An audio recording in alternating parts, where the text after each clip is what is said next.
In a Utah prison, a family tradition is getting out of hand. When you grow up in it or you have family members, you just automatically just go where your family is. That's kind of like religion. I mean, there's so many in it. I don't even know half of the younger generation. They spill blood, flaunt weapons, and order hits even behind bars. A bunch of alpha males running around trying to determine who's the king of the jungle. Officers have to stop the violence before it spreads. I like beating people and watching blood squirt out. Inside Utah State Prison, this extended family is all about a gang.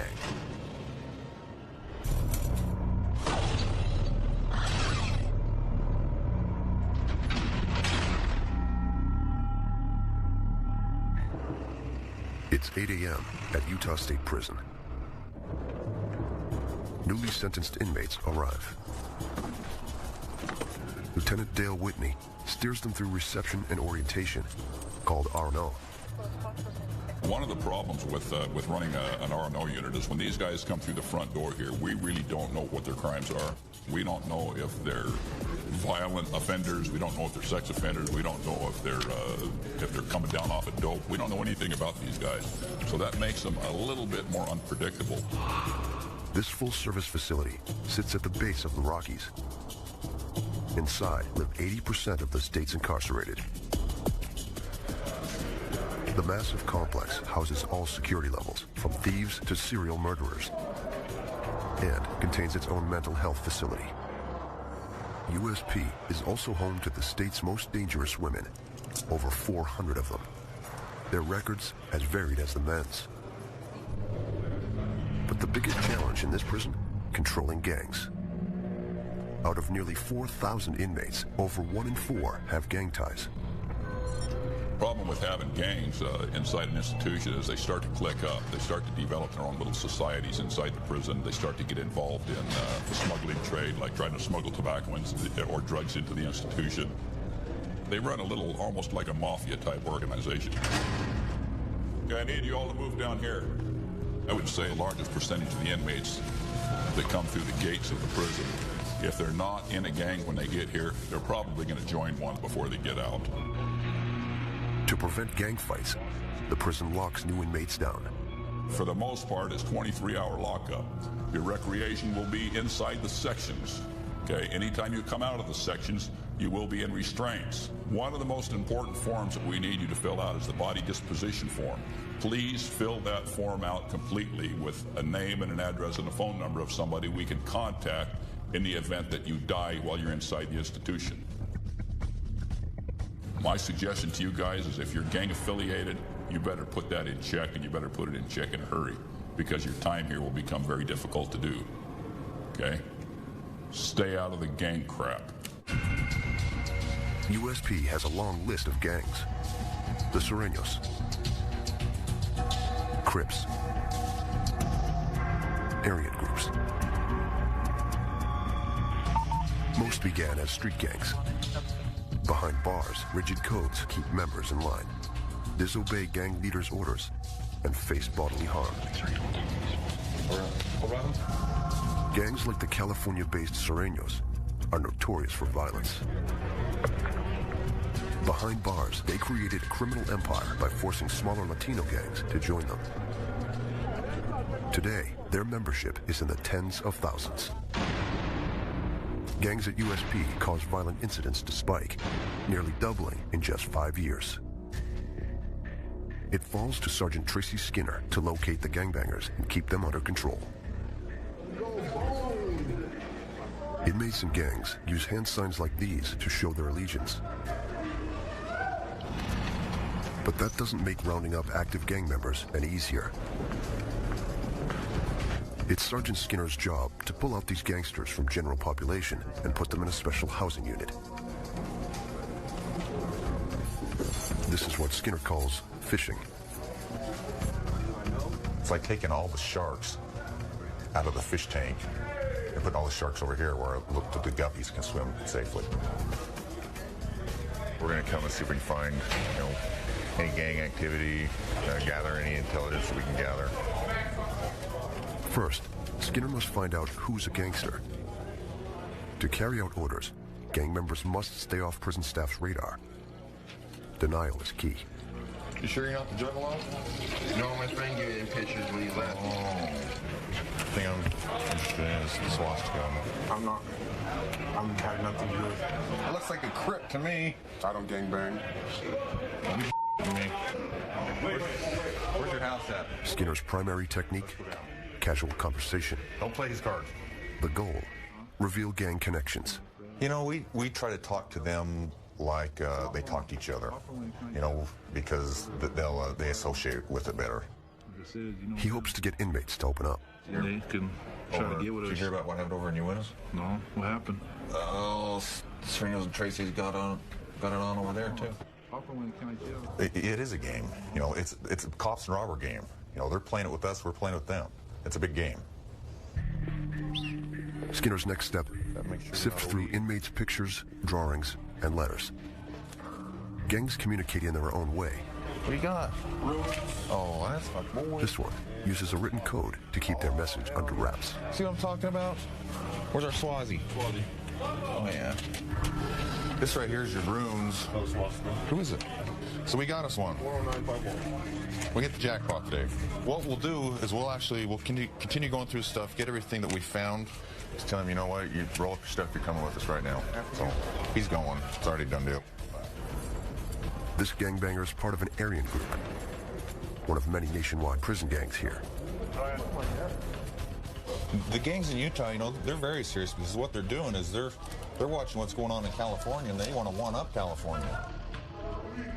But lately, it's a homegrown Utah gang that's been giving Skinner problems. The Ogden Trace come from Ogden City, Utah. Though few in number, they are fierce in battle. On the street, this local Latino gang sees the California-based Sureños as trespassers on their turf. Our main gang problems right now is with Ogden Trace and Sureños. Police have their hands full with gang violence. Every weekend, I'd say we'd have at least a shooting. And they start shooting, I was just nothing like this. Boom, boom, boom. And when the Ogden Trace gets behind bars, their gang problems come with them. If they meet the Sureños, their archenemy, their gangs demand, respond with violence. It's getting worse. The Ogden Trace won't back down. It's blowed up. I mean, there's so many in it. I don't even know half of them. The younger generations. Robert Terrazas and his friends founded Ogden Trace when they were 12. He's been in and out of prison since the 80s. This trip is a 15-year sentence for getting caught with guns.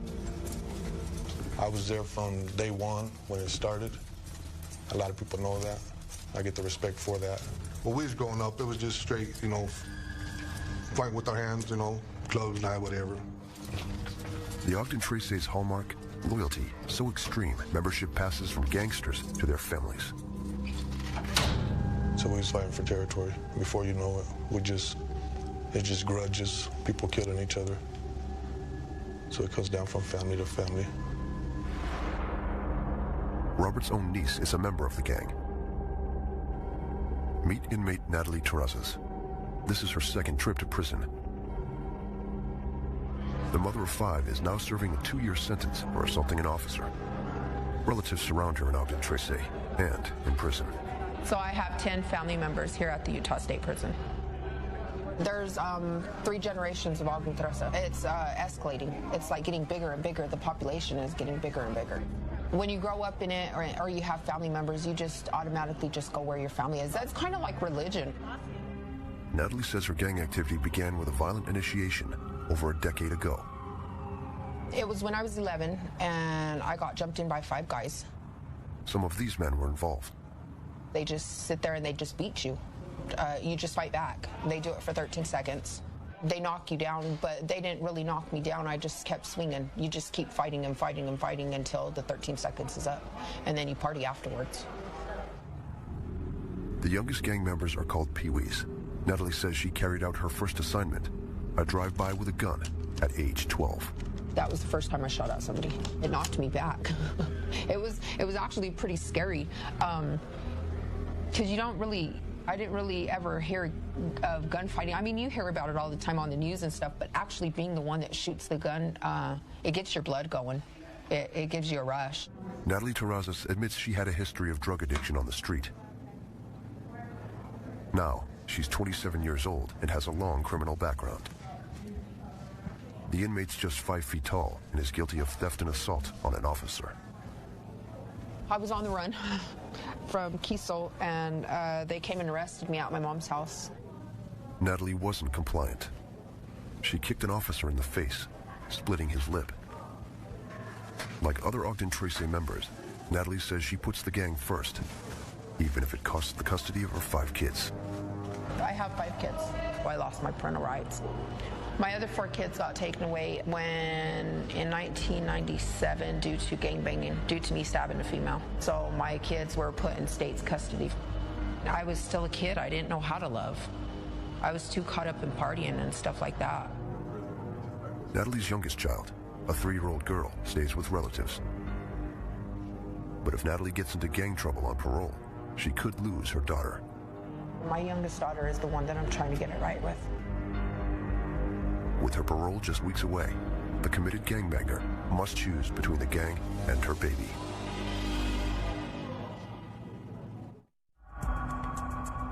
At Utah State Prison, officers face a different hurdle when criminals behind bars also happen to be mentally ill.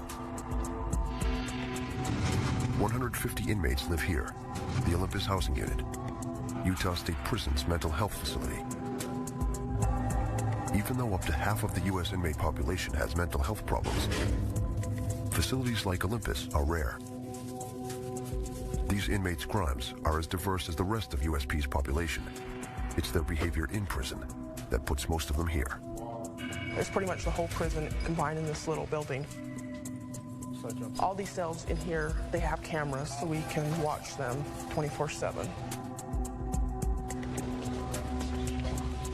Look in, make sure everything's okay. Officer Stewart takes precautions. After 4 years on the job, she knows some of these inmates are a danger to the prison and themselves.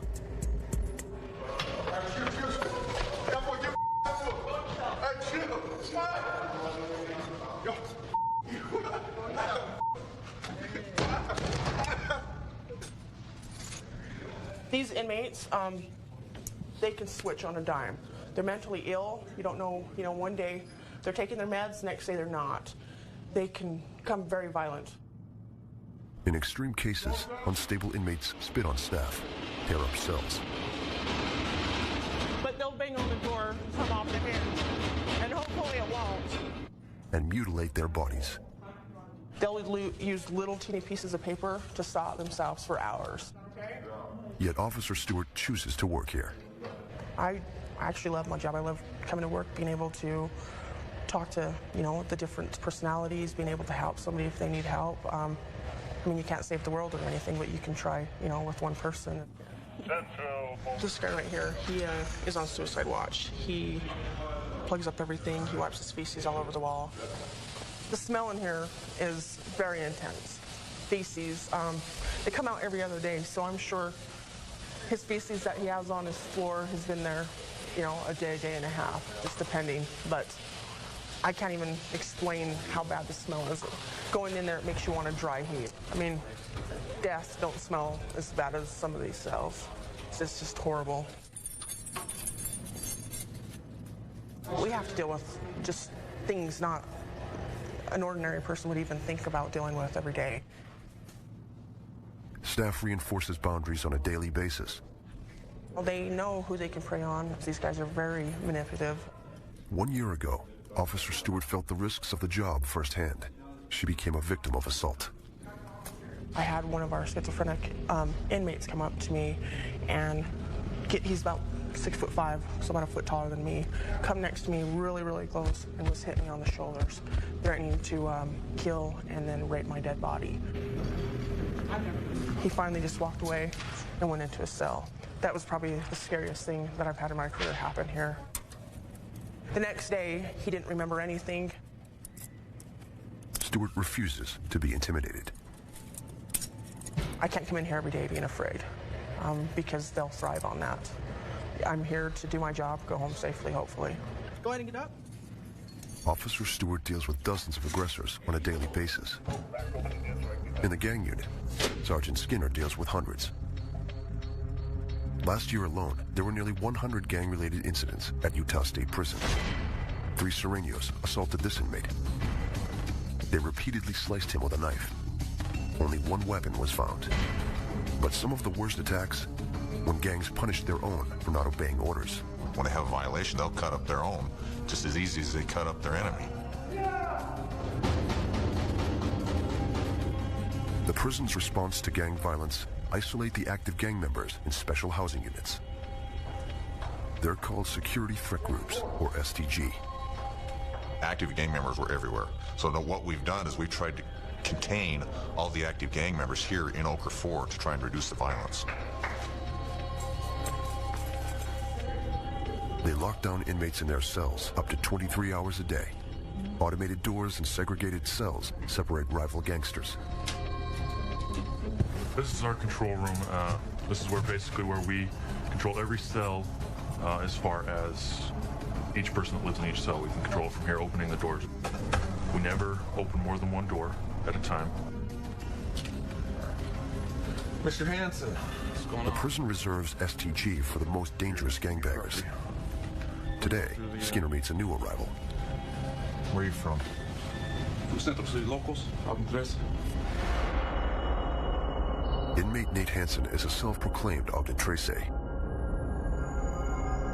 At 28 years old, he's already a career criminal.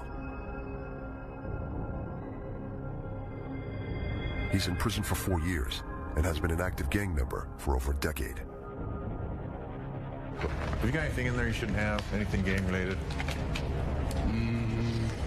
We can't have gang stuff over here? I thought that's what this unit was for gang members. Oh, this is the gang unit, but you can't have any gang-related paraphernalia. You're not over here to gang bang. Well, that's my intention. That's what I came here for. It's the gang bang? I thought you guys facilitated No, we don't facilitate that. So here's your rule book. Yeah. So you got to read everything in there, all right? Don't want to be else to sell. Don't be Sereno killing or Central City Local on anywhere. Skinner will segregate Hansen with other Ogden Trace. But first, he searches for gang contraband. He's got scrap killer. Scrap is a derogatory term for Serenos. Their enemy is the Serenos.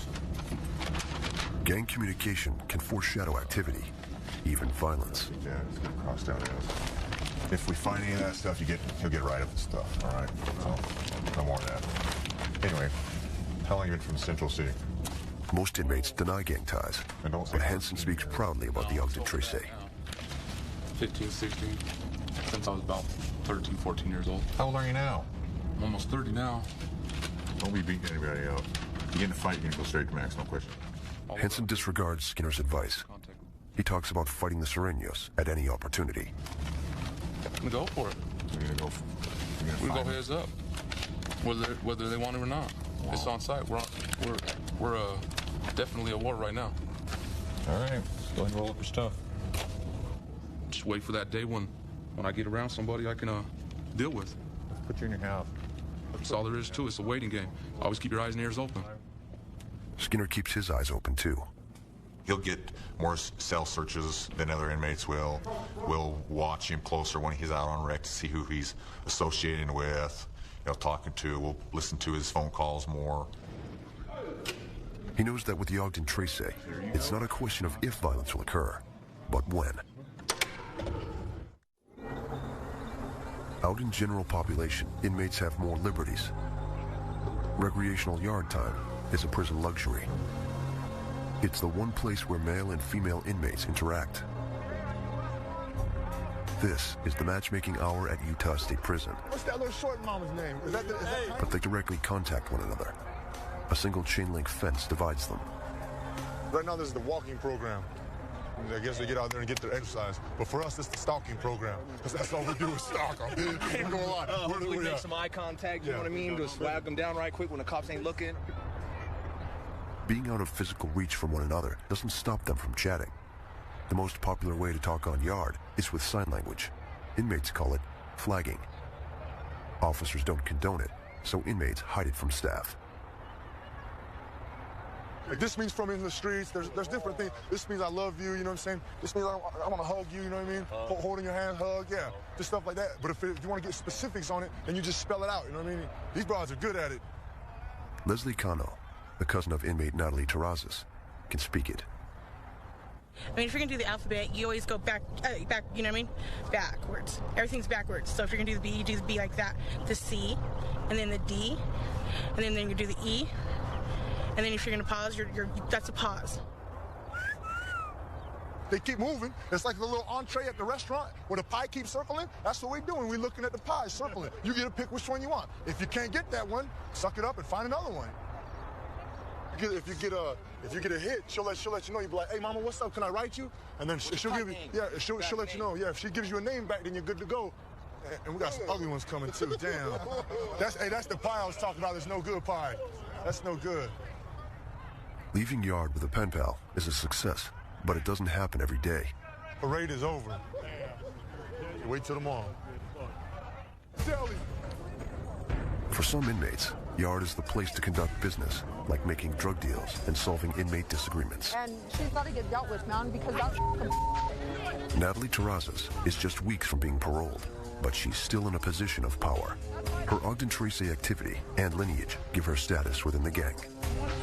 One chance. Inmates rely on her for advice.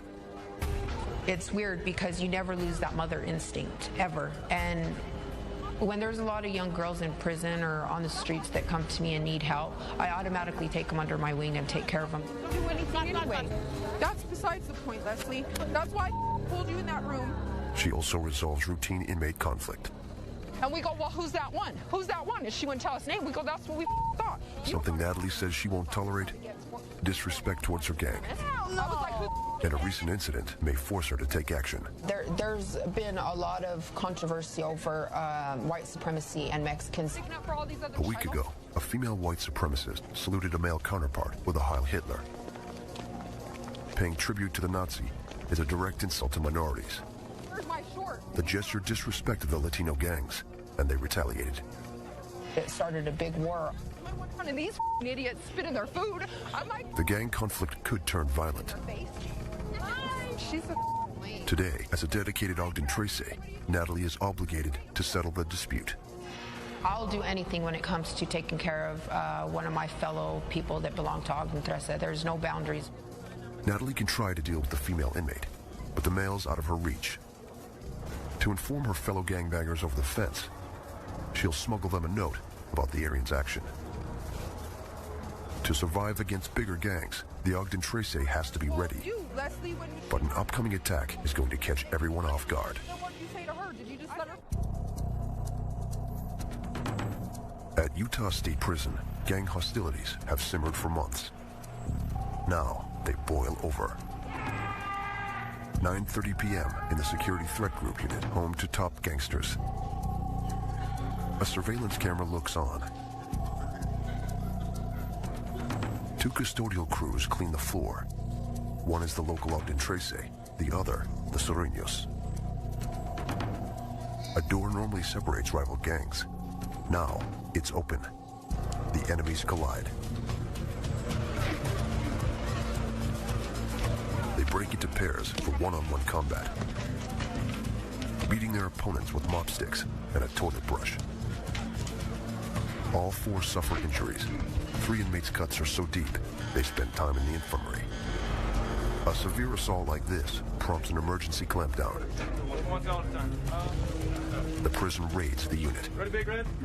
Shakedowns like this normally happen twice a year. If you're gonna wear it out, hand it out. Come on, strip. Their goal? Make sure inmates aren't hiding weapons on them. Lift your arms. Lift your sack. Turn around, bob your feet first. Or inside their bodies. Okay, bend and spread. Okay. Next, Sergeant Noor and his officers comb through the cells. We check everywhere in the cell. There's a lot of hiding places in a cell. I mean, they've got 24 hours a day to find these hiding places, and we just got to keep up on where they're hiding these weapons. So we do find a lot of shanks in these hidden places. Weapons and contraband could be anywhere, tucked in a magazine or letter. We'll go ahead and open them up, and they'll have razor blades stuffed inside of them, which they use for, it's a very big weapon that they've got here, is razor blades. And even concealed in a vent.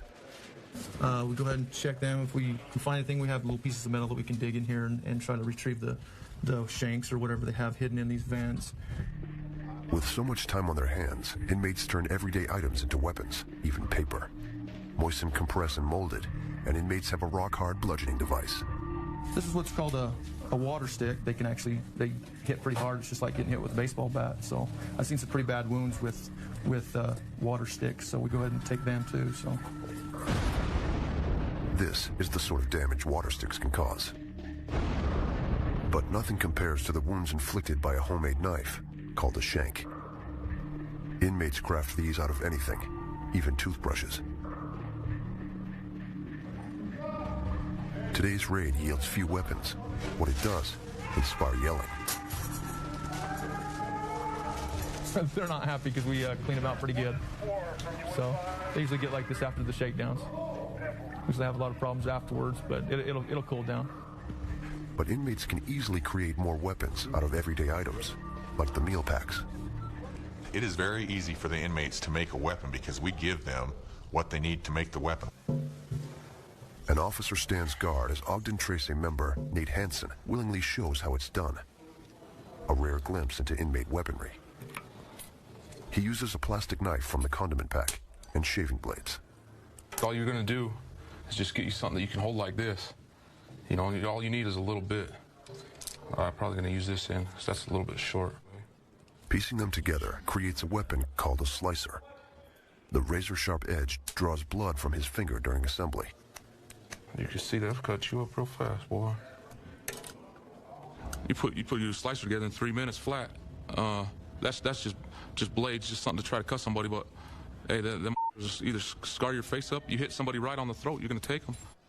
Yeah, this is just one of the weapons. It's just one of the many that are out there. Just out of household items. Just something thrown together fast. This is something you can throw together real fast. Loyal gangbangers cause damage when ordered. Hansen's got the skills, and the prison knows it. You better hope you're good, you know? If you've only got one shot with them. Concealing the weapon is easy. I keep them right on my waistband. I might even do it like this. If I ain't got nothing to hide the blade, I'm gonna fold it up in my shorts, right here like that. Officers confiscate this weapon, but Hansen won't be without one for long. I'd rather get caught with a shank than without one. But getting caught without one might make you look like a mess out there on the tier. Might cost you your life. Might make you look bad. You don't know. What inmates do know is they must prepare for the unexpected. Women are no exception, and they can get violent too. Ogden Trace member Natalie Terrazas shares her methods. Yeah, I don't like to fight with weapons. I'd rather fight with my fists. I like beating people and watching blood squirt out. I'd rather just beat the out of them, know that it came from my fist, that I have that much power, than using a weapon and being a sissy. She knows just the place to settle scores. The freezer. This is one of the places that they turn around and they get in altercations. Sometimes we'll have somebody outside of this door watching for the police wherever they're out or whatever. And most of the time the fights happen in the morning because during morning shift and afternoon between the shift changes or whatever, it's easier because the cops are busy with all the inmates and trying to get set up for tray line. The freezers are both noisy and soundproof, making them ideal places for fights. This is the best area to fight in because back there, if the police were to come in or whatever, they'd have to get through 3 doors in order to get back to this one, and so it's actually easier to fight back here. For women, fighting in prison has rules. Don't bruise the face, and don't raise the suspicion of officers. Get caught and get locked down. When you are trying to fight, it's mostly body shots that you want to get because you don't want to leave any marks on your hands or on your face or on your body above the head, because then that signifies a fight. Despite the risks, Natalie's willing to fight. If anybody were to ever disrespect me or call me out my name or try to talk, then of course I'm gonna handle it. I'm not just gonna let them punk me. Today she shows how she informed her male counterparts about the white supremacist disrespectful act. Just last week, she says she wrote them a letter. Natalie shares how she did it. I'm writing one of my homeboys over here in Temp 1, letting him know to handle this fool that turned around and disrespected. He threw a Hitler sign. So I told him to handle it in here, and turned around and told him and that he was talking and to handle that and then let me know what he needs done over here. Natalie sent a secret message, called a kite, through an underground inmate mail system. The only reason why we normally tape them around this way is so that when they get to the homeboys, they already know that they're taped up. So that way, if anybody with them or tries to take them apart, they'll know from the paper being ripped or whatever. And then you write their name on both sides, and then you put what hood you're from. See, just like that. Letters are critical to gang communication. The dots symbolize the Ogden gang's number, 13, or Trece in Spanish. Natalie has the kite transportation system down to a science. Okay. She works in the kitchen, which functions as the inmate post office. Natalie shows how she sent the kite. I need your name. It is really not that easy because most of the time the officers are up in front and they're like watching you or watching whatever happens, or else they're running back and forth down the line. And you always have to have like 2 or 3 people, whether it means another inmate coming up and talking for you to the officers in order to distract them so that you can take care of it. The kite's placement isn't arbitrary. Picking a specific stack and a specific tray corner guarantees its destination within the prison. And when you're sending a stack, you make sure a stack is either in the right or the left-hand corner. When Natalie sent the kite, she knew she took a chance. Had officers caught her, they could have postponed her parole date. If she hadn't sent it, the gang would have had their own punishment. I would get the beat out of me. 15 minutes later, it arrived in the men's unit. Inmates here pass the mail, as well as barter and trade goods from cell to cell. The inmate messaging system's efficient. That night, the male Ogden Trece took revenge against the white supremacist. Natalie received word the next day.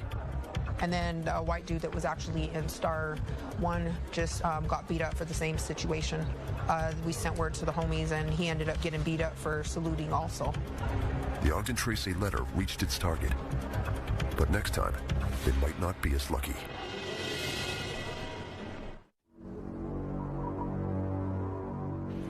Inside Utah State Prison, it's up to Sergeant Skinner to prevent future gang wars. It's been a week since the Sereno-Ogden battle, and inmates in his gang unit have been quiet. Maybe too quiet. But sometimes skin speaks louder than words. 101. Tattoos, gentlemen? Tattoos serve as gang trophies, and Sergeant Skinner knows how to read them. Let's see your arm. 18th Street. We got your arm. Tattooing's illegal here, but that doesn't stop inmates from marking themselves. They fashion homemade guns from everyday items, like pens and hairdryer motors. New tattoos alert the prison to gang activity and may even reward foot soldiers for completing assignments, such as beating down a rival. To keep gangsters in check, Skinner must be able to decipher the fresh ink. What do you got on your shoulder? What's it say on your shoulder? Let's see your arm. Put your arm back up. Let's see your feet. I know you're a tattoo addict. Hold on. We better take some pictures, too. 4 Control 205. Next, a visit to the Ogden Trece weapons maker, inmate Nate Hansen. Serious? No. We just did this. If the gang's planning revenge on the Serenos, Hansen's probably involved. Hold on, we gotta strip out, so might as well get your clothes back off. See if you got any new tats.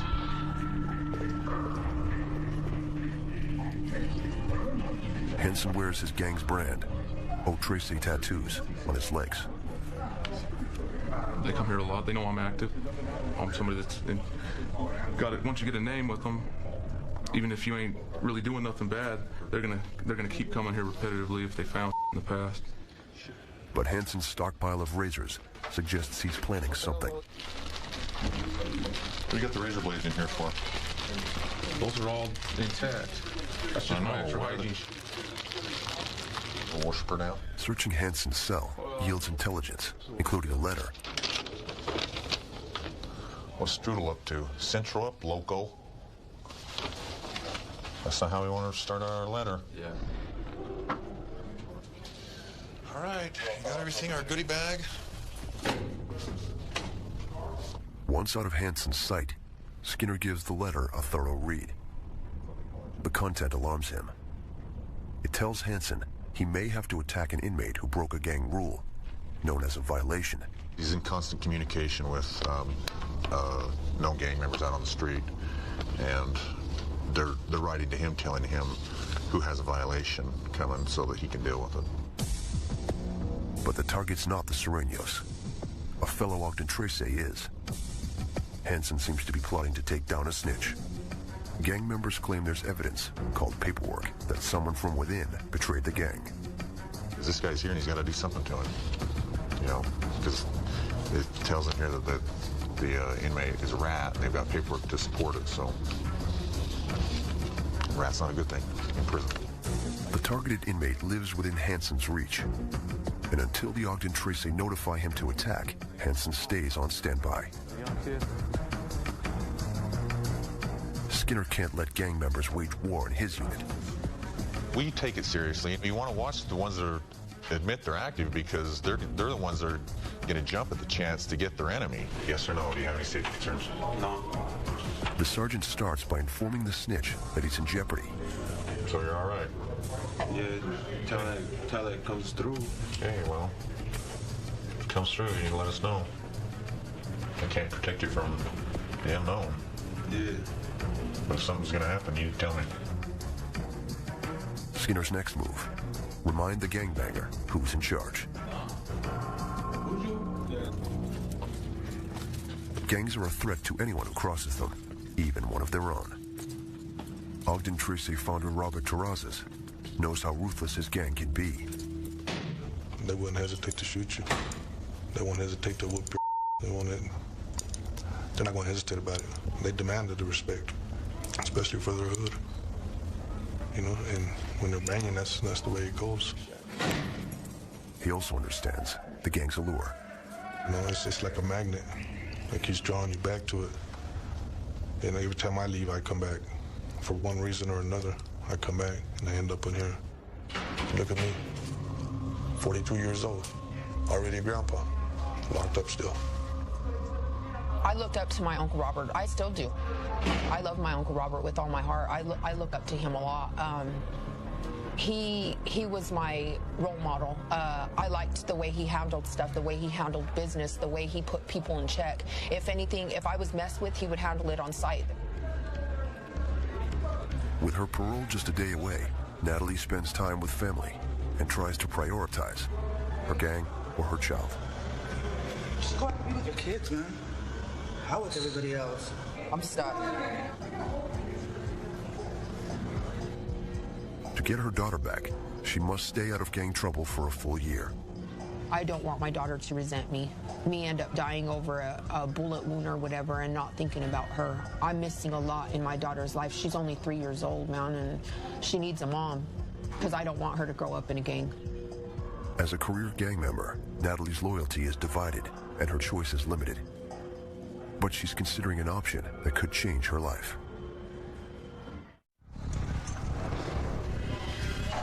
It's recreation time in the Security Threat Group unit. Sergeant Skinner keeps track of the gangsters. He hones in on one in particular. An Ogden Trace letter put inmate Nate Hansen on the prison's radar. It warned him to punish one of his own. Now is Hansen's chance to attack the marked inmate. We're in the control room right now, and they can't see in here because we have the glasses got mirrors on. So they can't see in here, it's tinted. They don't know who's looking at who or who's even up here. We're just looking to see who he's talking to, how he's interacting with other inmates, see what type of body language he has. Then, Skinner spots Hansen with the letter's target, the Ogden Trace snitch. Hansen's telling him his options. The sergeant studies the two for clues of a looming fight. Facial expressions and even glares can be telling. Skinner takes no risks. At the slightest hint of aggressive body language, he confronts Nate Hansen in his office. Okay. So we read the letter. What's going to happen with Mr. Neither. Huh? No, neither. I'm not going to do nothing. I don't have any proof. The gangbanger waits for paperwork. Gang slang for proof. Are you going to wait till the paperwork gets here? Once the final orders arrive, either Hansen handles it or someone else in his gang will. Let it catch up to him sooner or later on the streets. Well, he's still got time here. He's probably gonna get dealt with here and there. So you get the paperwork to tell me? Yeah. I'll let you know. Okay. All right. Head back in. Don't do anything stupid. Yeah. Okay. Skinner knows better than to trust the gang member. The prison strips Hansen's privileges to the bare minimum and limits his opportunities to attack.